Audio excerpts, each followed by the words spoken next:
대장동 개발 특혜 의혹을 수사하고 있는 검찰이 곽상도 의원 아들의 화천대유 퇴직금 50억 원을 마음대로 쓰지 못하도록 강제적인 조치에 들어갔습니다. 검찰의 청구를 법원이 받아들인 건데 뇌물수수 혐의가 인정될 가능성이 있다고 본 것으로 풀이됩니다. 취재기자 연결합니다. 나인 기자. 네, 사회부입니다. 네, 곽상도 의원 아들의 퇴직금 50억 원에 대해서 검찰이 강제적인 조치에 들어갔군요. 네, 그렇습니다. 서울중앙지검 전담수사팀은 최근 곽상도 의원과 아들 재산 가운데 50억 원을 한도로 하는 추징보전을 청구한 것으로 전해졌습니다. 그리고 서울중앙지방법원은 검찰의 청구를 받아들인 것으로 알려졌습니다. 대상은 곽 의원 아들 명의 은행 계좌 10개입니다. 추징보전이라는 건 범죄로 얻은 것으로 의심되는 수익을 강제로 징수, 즉 추징하기 위해 피고인들의 유죄가 확정되기 전까지 마음대로 쓰지 못하도록 동결시키는 조치입니다. 법원은 곽 의원과 아들이 공모해 특정 범죄 가중처벌법상 뇌물죄 적용이 가능한 행위를 했다고 판단했습니다. 곽 의원이 정치자금법 위반은 물론 아들과 공모한 특가법상 뇌물 행위로 불법적인 재산을 얻었고 추징해야 할 상당한 이유가 있다는 겁니다.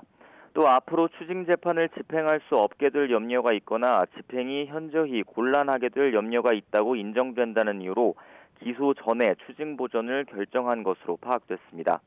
이에 따라 법원은 곽 의원 아들 계좌에 현재 남아있는 금액은 물론 앞으로 입금될 돈은 합쳐서 추징 예상 금액인 50억 원에 이를 때까지 동결 조치할 수 있도록 했습니다. 검찰은 과거 문화재청 소관 상임위에 속했던 곽 의원이 외압을 행사해 화천대유 측의 문화재 발굴과 관련한 편의를 봐주는 대가로 아들에게 거액의 퇴직금 등이 건네진 것으로 의심하고 있습니다. 하지만 곽 의원 아들은 대장동 부지에서 발견된 문화재로 인한 공사 지연을 해소한 공로와 업무 과중으로 인한 건강 악화를 이유로 퇴직금과 위로금 등 명목으로 50억 원을 받은 것이라는 입장입니다. 검찰이 곽 의원 아들에 대해 한 차례 소환 조사를 한 상황에서 법원의 이번 조치로 검찰의 곽 의원 부자 뇌물 혐의에 대한 수사가 탄력을 받을지에도 관심이 쏠립니다. 곽 의원에 대한 소환 조사도 조만간 이루어질 가능성이 커 보입니다. 이와 함께 검찰은 오늘도 주요 사건 관계인들을 불러 대장동 의혹 수사를 이어갑니다.